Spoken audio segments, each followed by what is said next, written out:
It's a scene we've watched play out several times. Dr. Anthony Fauci appearing in Congress to insist on the dangers posed by the coronavirus, while President Donald Trump downplays the threat. The two haven't spoken in at least 2 weeks. This despite more than 24 reopened states now reporting a record-breaking surge in cases. Texas recorded more than 5,000 new cases on Tuesday, with California closely behind. Arizona, Nevada, and Missouri also marked single-day highs. It really is a mixed bag. We have a very large country, very heterogeneous, major differences, for example, between the New York metropolitan area and Casper, Wyoming. If you look at how we've been hit badly.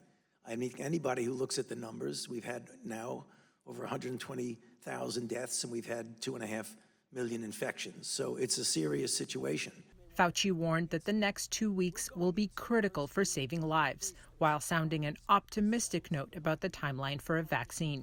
I still think there is a reasonably good chance that by the very beginning of 2021, that if we're going to have a vaccine, that we will have it by then. Trump, on the other hand, has suggested there will be a vaccine ready in later fall, around the time of the November election, and that the rise in case numbers is simply a result of increased testing. Here's what I say. Testing is a double-edged sword.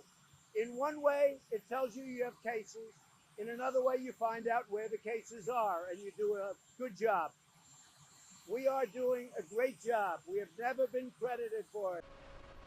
Trump was back on the road Tuesday to see part of his U.S.-Mexico border wall in Arizona, a state now struggling to contain hospitalizations from COVID-19.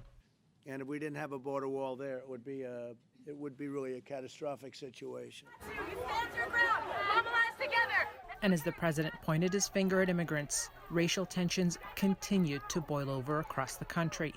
Protesters gathered in front of the White House to try to pull down a statue of the 7th U.S. President Andrew Jackson, who owned between 50 and 300 slaves. In Jacksonville, Florida, his statue was vandalized.